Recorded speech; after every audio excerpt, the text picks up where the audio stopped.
Assalamualaikum warahmatullahi wabarakatuh. Perkenalkan, kita dari kelompok 3. Di sini kami akan menjelaskan tentang koperasi syariah. Perkenalkan, saya Hilmi Naluri. Di sini saya akan menjelaskan tentang definisi koperasi syariah. Koperasi syariah adalah badan usaha koperasi yang menjalankan aktivitas usaha dengan prinsip, tujuan, dan kegiatannya berlandaskan pada Al-Quran dan hadis. Dalam pengertian yang lain, koperasi syariah adalah badan usaha yang beranggotakan orang-orang atau badan hukum koperasi dengan melandaskan kegiatannya berdasarkan prinsip syariah, sekaligus sebagai gerakan ekonomi kerakyatan dengan prinsip kekeluargaan.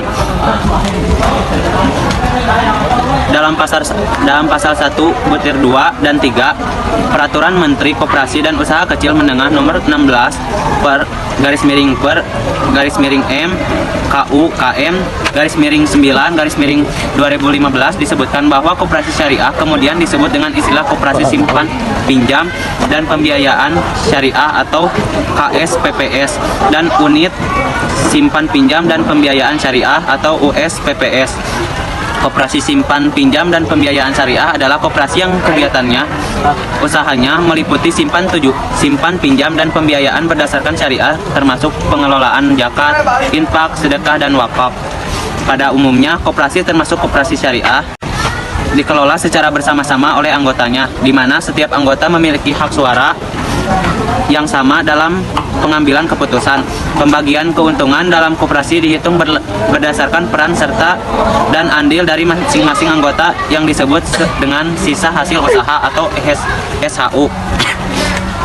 Secara sosiologis, koperasi syariah di Indonesia sering disebut dengan Baitul Ma'al wa At-Tamwil atau BMT. Namun sebenarnya terdapat perbedaan antara KSPPS dan USPPS atau koperasi syariah dengan BMT, yaitu pada kelembagaannya. Koperasi syariah hanya terdiri dari satu lembaga saja, yaitu koperasi yang dijalankan berdasarkan pada asas syariah. Sedangkan BMT terdapat dua lembaga, yaitu diambilkan dari namanya Baitul Ma'al wa At-Tamwil yang berarti lembaga zakat dan lembaga keuangan syariah. Baitul Ma'al artinya adalah lembaga zakat dan At-Tamwil artinya adalah lembaga keuangan syariah. Sehingga dapat disimpulkan apabila koperasi syariah itu bergerak dalam dua bidang sekaligus, yaitu pengelolaan zakat dan keuangan syariah, maka ia disebut dengan BMT. Namun apabila koperasi tersebut hanya menjalankan usaha dalam bidang keuangan syariah saja, maka ia disebut dengan koperasi syariah. Koperasi syariah ini bertujuan untuk membantu meningkatkan kesejahteraan anggota dan masyarakat secara umum untuk membangun perekonomian Indonesia sesuai dengan nilai-nilai dan prinsip Islam. Poin selanjutnya akan dijelaskan oleh teman saya. Perkenalkan, nama saya Rupanya Fajrianti. Saya akan menjelaskan tentang sejarah koperasi syariah. Koperasi yang berlandaskan pada nilai-nilai Islam sebenarnya telah dipelajari oleh Haji Salman Hudi di Solo melalui Syarikat Dagang Islam yang menghimpun anggotanya, yaitu para pedagang batik di Solo. Kemudian keberadaan koperasi syariah mulai banyak diperbincangkan oleh masyarakat. Sejak maraknya pertumbuhan BMT di Indonesia yang pertama kali dipelopori oleh BPM Dina Insar Kamil pada tahun 1902 di Jakarta, berdirinya BMT ini kemudian memberi warna bagi kalangan masyarakat dan pengusaha mikro, kecil, dan menengah di sektor informal. BMT berdasarkan Undang-Undang Nomor 25 Tahun 1902 berhak menggunakan badan hukum koperasi. BMT memiliki bersamaan dengan koperasi umum, yaitu memiliki basis ekonomi kerakyatan dengan prinsip dari anggota. Oleh anggota dan untuk anggota, selain kesamaan, ia juga memiliki syariah, tidak berbuat dan menggunakan etika moral dengan mempertimbangkan kaidah halal haram pada saat melakukan usaha, sedangkan koperasi umum berdasarkan pada peraturan dan kesepakatan bersama saja. Poin selanjutnya akan dibaca. Perkenalkan, nama saya Ajeng Murehan Jani dari kelas 10E6. Di sini saya akan menjelaskan tentang dasar hukum koperasi syariah. Dalam melaksanakan kegiatannya, koperasi syariah berlandaskan pada yang satu, Al-Quran dan hadis. ideologis, terutama tentang prinsip tolong-menolong atau ta'awun, dan saling menguatkan takaful. Yang kedua, Pancasila dan Undang-Undang Dasar 1945. Sila kelima dalam Pancasila yaitu keadilan sosial bagi seluruh rakyat Indonesia. Termasuk simbol dari sila kelima tersebut adalah logo timbangan yang dipergunakan sebagai logo koperasi. Adapun pasal 33 dalam Undang-Undang 1945 hasil amandemen yang berbunyi perekonomian disusun sebagai usaha bersama atas asas kekeluargaan. Dalam hal ini juga relevan dengan asas yang prinsip koperasi yaitu asas gotong royong dan kekeluargaan. Yang ketiga, Peraturan Menteri Koperasi Usaha Kecil dan Menengah KUKM nomor 16 per MUKM 2015 tentang pelaksanaan kegiatan usaha simpan pinjam dan pembiayaan syariah oleh koperasi. Perkenalkan, nama saya Muhammad Haikal Sabda. Saya Dwi Susanto. Di sini kami berdua akan menjelaskan tentang kegiatan dan usaha koperasi syariah. Dalam melaksanakan kegiatan operasional, koperasi syariah melakukan beberapa usaha dengan mengedepankan nilai-nilai kemanfaatan, usaha yang baik dan halal dan menguntungkan dengan sistem bagi hasil. Setiap usaha yang dijalankan oleh koperasi syariah harus mengacu kepada fatwa dan ketentuan Dewan Syariah Nasional atau DSN, Majelis Ulama Indonesia, serta tidak boleh bertentangan dengan peraturan perundang-undangan yang berlaku di Indonesia. Adapun jenis-jenis kegiatan dan usaha yang dijalankan oleh koperasi syariah adalah yang satu, menghimpun dana. Dalam mengembangkan koperasi syariah, pengurus koperasi harus memiliki strategi, kreativitas, dan inovasi dalam menggalang dana. Mencari sumber dana baik yang diperoleh dari anggota maupun pinjaman atau dana-dana yang bersifat hibah dan sumbangan. Adapun secara umum, sumber dana koperasi syariah dapat diklasifikasikan sebagai berikut. Yang pertama, simpanan pokok, yaitu setoran awal yang merupakan modal dengan jumlah dan besaran yang sama dari setiap anggota. Dan yang kedua, simpanan wajib, yaitu simpanan yang besarnya ditentukan dalam rapat anggota dengan jumlah yang disepakati dan penyetorannya dilakukan secara periodik dan terus-menerus sehingga keanggotaan dalam koperasi syariah dinyatakan berakhir.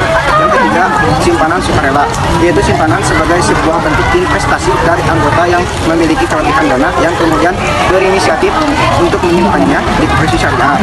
Bentuk dari simpanan sukarela ini terdiri dari dua macam skema, yaitu yang pertama skema dana titipan wadiah dan dapat diambil setiap saat jika anggota membutuhkan, dan yang kedua skema dana investasi yang sengaja ditujukan untuk kepentingan investasi dengan mekanisme bagi hasil. Dan yang terakhir, investasi dari pihak lain merupakan suntikan dana segar dari pihak lain untuk mengembangkan usaha, karena jika hanya mengandalkan simpanan pokok, simpanan wajib, dan simpanan sukarela dari anggota koperasi saja, jumlahnya masih terbatas untuk memperluas jangkauan usaha dari koperasi syariah.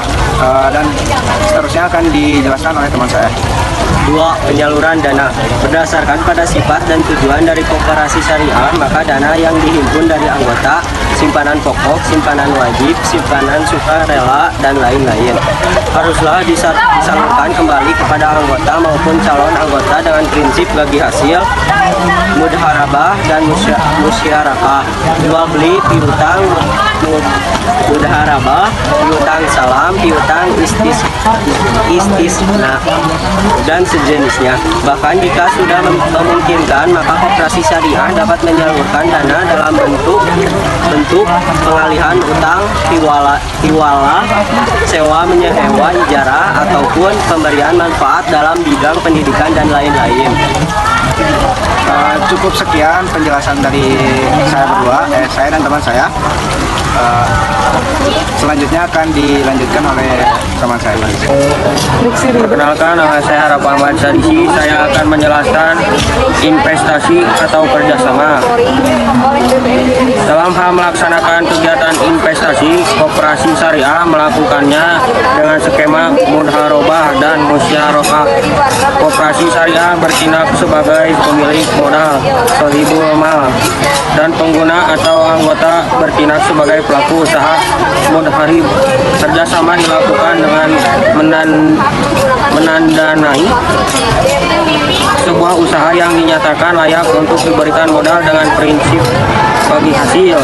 Contoh pendirian klinik kesehatan, kantin sekolah, minimarket, syawalayan, rumah makan, dan jenis usaha-usaha lain. Saya Naila, saya akan menjelaskan pelayanan dasar.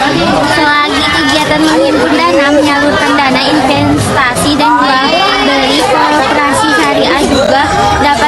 melakukan usaha jasa antara lain: 1.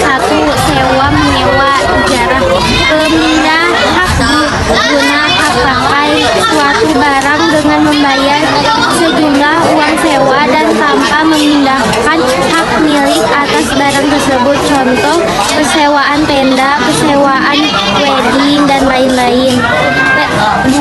Penitipan wadiah dapat dilakukan dalam bentuk penyediaan loker penitipan barang, penitipan barang, sepeda, motor, mobil, dan lain-lain. Perkenalkan, nama saya Asri Ristiana. Saya akan menjelaskan 6 pengalihan utang hawalah, yaitu jasa yang disediakan oleh koperasi syariah untuk memindahkan kewajiban pembayaran hutang anggota kepada pihak lain yang kewajibannya diambil alih oleh koperasi syariah, dan anggota tersebut berkewajiban untuk membayarkan kewajibannya kepada koperasi. Yang ketujuh, pegadaian syariah, yaitu menahan aset dari anggota sebagai jaminan atas pinjaman yang diterimanya dari koperasi syariah, yang mana koperasi tidak menerapkan bunga terhadap pinjaman, tetapi menerapkan biaya penyimpanan terhadap aset yang dijadikan jaminan. 8.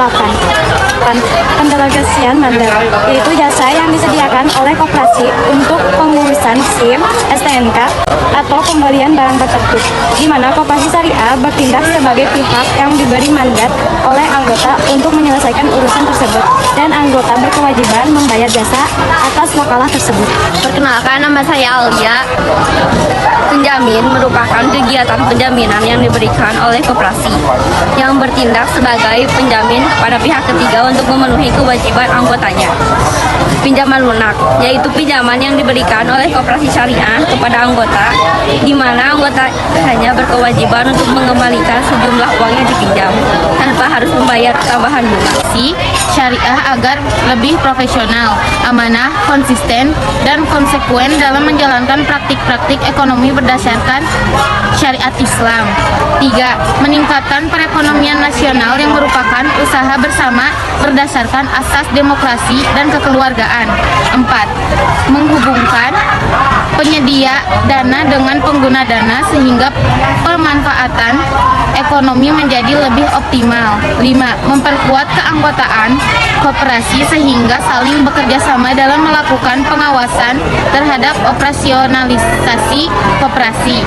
6. Membuka dan memperluas lapangan pekerjaan bagi anggota dan masyarakat umum. 7. Membantu tumbuh dan berdasarkan asas demokrasi dan kekeluargaan. 4. Menghubungkan penyedia dana dengan pengguna dana sehingga pemanfaatan ekonomi menjadi lebih optimal. 5. Memperkuat keanggotaan koperasi sehingga saling bekerja sama dalam melakukan pengawasan terhadap operasionalisasi koperasi. 6. Membuka dan memperluas lapangan pekerjaan bagi anggota dan masyarakat umum. 7. Membantu tumbuh dan berkembangnya usaha kecil mikro dan menengah dari para anggota koperasi. Keberadaan unit usaha syariah ini akan memberikan jaminan dan rasa aman kepada masyarakat, terutama masyarakat Muslim Indonesia, dalam melakukan transaksi ekonomi. Hal ini disebabkan unit usaha syariah senantiasa berpijak nilai-nilai keimanan, sehingga diharapkan terwujud iklim ekonomi umat yang sejuk, aman, menyejahterakan bagi segenap masyarakat Muslim khususnya dan masyarakat Indonesia pada umumnya. Terima kasih. Sekian dari kami, mohon maaf bila ada kesalahan atau kekurangan. Wassalamualaikum warahmatullahi wabarakatuh.